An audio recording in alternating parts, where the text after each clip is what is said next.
Everyone, welcome to the channel. So let start the topic about connective tissue. पिछली वीडियो में हम लोगों ने एपिथेलियल टिश्यू और टिश्यू टाइप्स वगैरह हम लोगों ने डिस्कस किया था। जिन लोगों ने वीडियो लेक्चर नहीं देखा है वो लोग जाके देख सकते हैं, चैनल पे आप लोगों को मिल जाएगी। तो अब हम लोग स्टार्ट करते हैं। कनेक्टिव टिश्यू क्या होता है, पहले हम लोग समझ लेते हैं कनेक्टिव टिश्यू नॉर्मली क्या काम करता है, कैसे क्या होता है। तो कनेक्टिव टिश्यू बॉडी के डिफरेंट ऑर्गन और टिश्यू को कनेक्ट करके रखता है। नाम से ही पता चला, कनेक्टिव मीन्स कनेक्ट करना, और सपोर्ट देता है और प्रोटेक्ट करता है। तो चलिए अब हम लोग डिफिनीशन देख लेते हैं। Connective tissue is a tissue that connects, supports and protect body part. तो ये टिश्यू बॉडी के पार्ट को कनेक्ट करके या फिर जोड़ के रखता है और सपोर्ट देता है, सपोर्ट देने का काम करता है। अब हम लोग देख लेते हैं इसके फंक्शंस क्या हैं। फंक्शन देख लेते हैं। Function of connective tissue, basic structure, provide support to the body. Connective tissue body को शेप और सपोर्ट देता है, जैसे कि आप समझ सकते हैं बोन बॉडी को सपोर्ट देता है। एंड आगे हम लोग देखते हैं न्यूट्रिशन सप्लाइज न्यूट्रिएंट्स। ये न्यूट्रिएंट्स और ऑक्सीजन को सेल तक पहुंचाने में हेल्प करता है। ब्लड न्यूट्रिएंट्स ट्रांसपोर्ट करता है, जैसे आप समझ सकते हैं ब्लड जो है न्यूट्रिएंट्स ट्रांसपोर्ट करता है। एंड आगे हम लोग देखते हैं प्रोटेक्शन, प्रोटेक्ट्स बॉडी ऑर्गन को डैमेज से बचाता है। एग्जाम्पल के लिए आप लोग समझ सकते हैं, जैसे कि स्कल हो गया, वो ब्रेन को प्रोटेक्ट करता है। एंड ट्रांसपोर्ट में next is transport substance in the body के अंदर जो सब्सटेंस को एक जगह से दूसरी जगह ले जाता है। समझ सकते हैं जैसे कि ब्लड जो होता है वो ऑक्सीजन और हार्मोन्स ट्रांसपोर्ट करता है। चलिए अब हम लोग देख लेते हैं cells of connective tissue. Cells of connective tissue में पहला है fibroblast, produce fibres, help in wound healing. Fibres produce करता है और वुंड हील मतलब घाव भरने में या फिर वुंड हील में हेल्प करता है। तो ये कैसे क्या होता है ये भी देख लेते हैं हम लोग, कि जब बॉडी में इंजरी होती है, कोई भी जगह चोटग्रस्त हो जाए या फिर चोट लग जाए, तो क्या होता है वहाँ पे फाइब्रोब्लास्ट रिपेयर में हेल्प करता है। एंड आगे क्या है, fat cells store fat, provide energy storage. तो फैट स्टोर करता है और एनर्जी स्टोरेज प्रोवाइड करता है। और समझ सकते हैं जैसे कि ये बॉडी में एक्स्ट्रा फैट को स्टोर करता है। अब देख लेते हैं macrophages destroy germs and foreign particles, help in body defence. तो जर्म्स मतलब जो भी जर्म्स होते हैं, बैक्टीरिया वगैरह, इन सब से और फॉरेन पार्टिकल से डिस्ट्रॉय करता है, उनको क्या करता है, डिस्ट्रॉय करता है मैक्रोफेजेस में, और बॉडी डिफेंस में हेल्प करता है।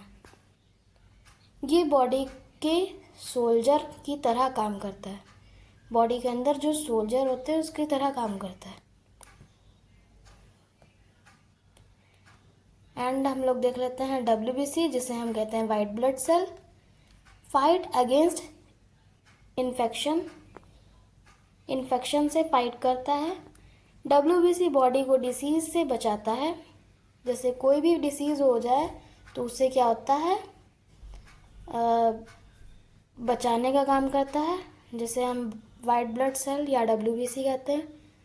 एंड WBC कितना होता है ये आप लोग बताएंगे कमेंट सेक्शन में। एंड जो ब्लड चैप्टर पढ़ाया जाएगा उसमें इसके बारे में बताया जाएगा डिटेल वे में। And mast cell involve in allergy and inflammation, allergy और इन्फ्लामेशन में इन्वॉल्व होते हैं। जब एलर्जी होती है तब मास्ट सेल एक्टिव हो जाती है। लोग देख लेते हैं टाइप्स ऑफ कनेक्टिव टिश्यू, जो कि first is areolar tissue, adipose tissue, dense fibrous tissue, cartilage tissue, bone and blood. तो हम लोग वन बाय वन देख लेते हैं। First is areolar tissue. Areolar tissue loose connective bind skin with muscles found under skin. Loose connective tissue है and skin को muscle से bind करता है, मतलब जोड़े रखता है, स्किन के नीचे प्रेजेंट होता है। ये ऑर्गन के बीच सरफेस फिल करता है और सपोर्ट देता है। एंड इमेज देख लेते हैं। Image, this is image and start करते हैं adipose tissue. Adipose tissue fat storing tissue gives insulation energy found under skin and around organ।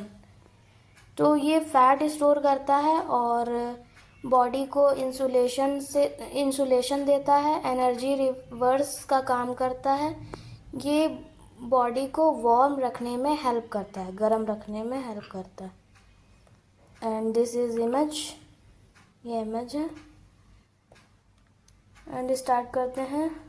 Dense fibrous tissue, strong connective tissue form tendons and ligaments.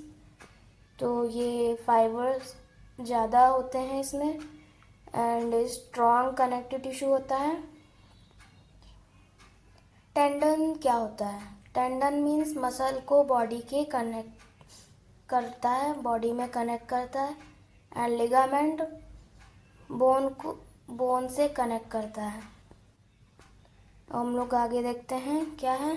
Cartilage होगा। तो ये image है, ये image देख लीजिए। And next is cartilage. Soft flexible होता है, soft flexible tissue found in knows year joint and trachea. तो इस तरीके से होता है। ये सॉफ्ट फ्लेक्सिबल टिश्यू है, नोज ईयर और ट्रैकिया और जॉइंट में प्रेजेंट होता है, फ्रिक्शन कम करता है। एंड कार्टिलेज जो होता है वो फ्लेक्सिबिलिटी प्रोवाइड करता है। इस तरीके से होता है, जैसे ईयर में आपको दिख रहा है कार्टिलेज एंड जॉइंट में इस तरीके से कार्टिलेज होता है। अब हम लोग देख लेते हैं bone. Bone hard connective tissue give support and protection. Hard connective tissue है, बॉडी को शेप और सपोर्ट देता है, इंटरनल ऑर्गन को प्रोटेक्ट करता है। बोन के बिना बॉडी स्ट्रेट वे में नहीं रह सकती है। एंड इमेज देख लेते हैं। दिस इज इमेज, इमेज देखते हैं। इसमें स्पॉन्ज बोन होती है, कनेक्ट रेड बोन मैरो, जो कि रेड बोन मैरो से कनेक्ट होती है। And red blood cell, white blood cell, platelets, blood stem cell and blood vessels in bone marrow, compact bone, yellow marrow. हम लोग देखते हैं ब्लड।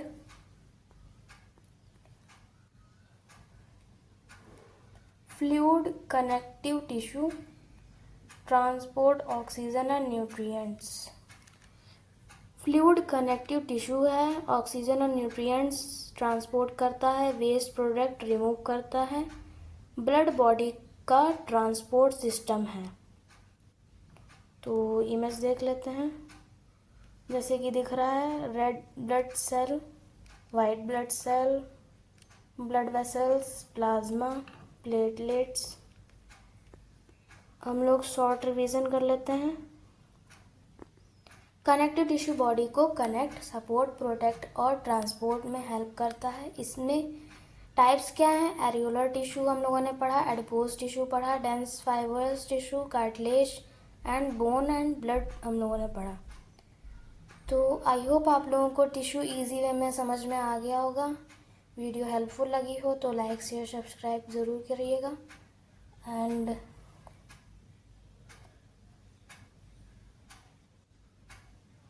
ये हम लोगों ने टॉपिक पढ़ लिए।